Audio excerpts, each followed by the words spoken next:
The book in 3 sentences. 1. Your frog is your biggest, most important task.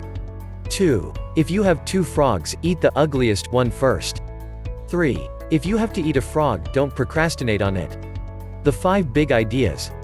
1. The key to reaching high levels of performance and productivity is to develop the lifelong habit of tackling your major task first thing each morning.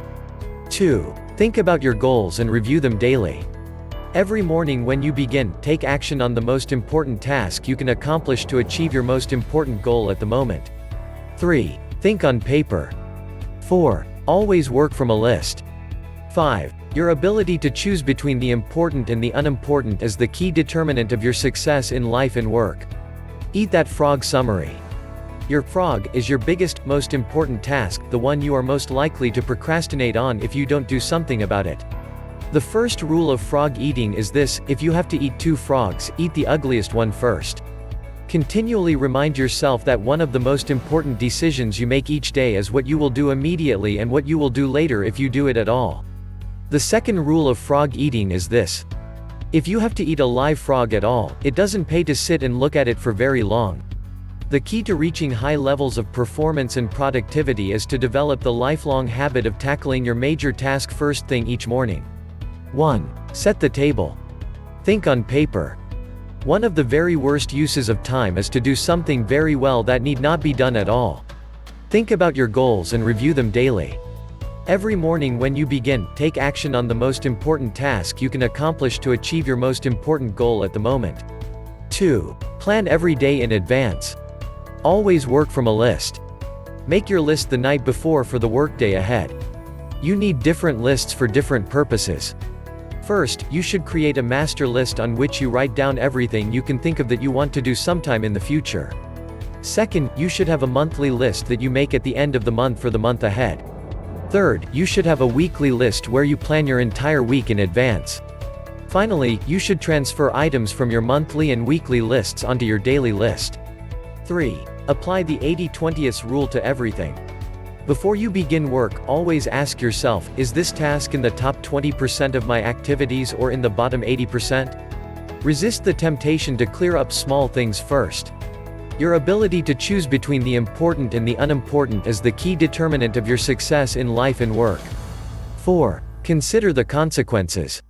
Long-term thinking improves short-term decision-making. In your work, having a clear idea of what is really important to you in the long term makes it much easier for you to make better decisions about your priorities in the short term. Before starting on anything, you should always ask yourself, what are the potential consequences of doing or not doing this task? Future intent influences and often determines present actions. Successful people are those who are willing to delay gratification and make sacrifices in the short term so that they can enjoy far greater rewards in the long term. Motivation requires motive. Thinking continually about the potential consequences of your choices, decisions, and behaviors is one of the very best ways to determine your true priorities in your work and personal life. The law of forced efficiency. There is never enough time to do everything, but there is always enough time to do the most important thing. There will never be enough time to do everything you have to do. Ask yourself. 1. What are my highest value activities? 2. What can I and only I do that if done well will make a real difference? 3. What is the most valuable use of my time right now? 4. What is my biggest frog of all at this moment? Do first things first and second things not at all. 5. Practice creative procrastination. The difference between high performers and low performers is largely determined by what they choose to procrastinate on. To set proper priorities, you must set posteriorities as well. A priority is something that you do more of and sooner, while a posteriority is something that you do less of and later, if at all. You can get your time and your life under control only to the degree to which you discontinue lower value activities. Say no to anything that is not a high value use of your time and your life. Your job is to deliberately procrastinate on tasks that are of low value so that you have more time for tasks that can make a big difference in your life and work. Continually review your life and work to find time-consuming tasks and activities that you can abandon. Cut down on television watching and instead spend the time with your family, read, exercise, or do something else that enhances the quality of your life. Look at your work activities and identify the tasks that you could delegate or eliminate to free up more time for the work that really counts.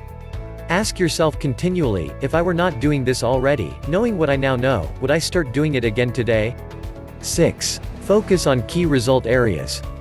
Your weakest key result area sets the height at which you can use all your other skills and abilities. One of the greatest questions you will ever ask yourself. What one skill, if I developed and did it in an excellent fashion, would have the greatest positive impact on my career? 7. Apply the law of 3. It is the quality of time at work that counts and the quantity of time at home that matters. 8. Prepare thoroughly before you begin. Get everything you need at hand before you begin. Brian's personal rule is get it 80% right and then correct it later. 9. Take it one oil barrel at a time. Get your mind off the huge task in front of you and focus on a single action that you can take.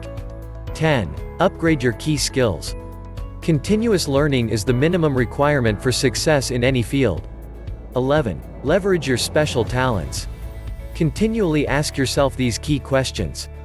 1. What am I really good at?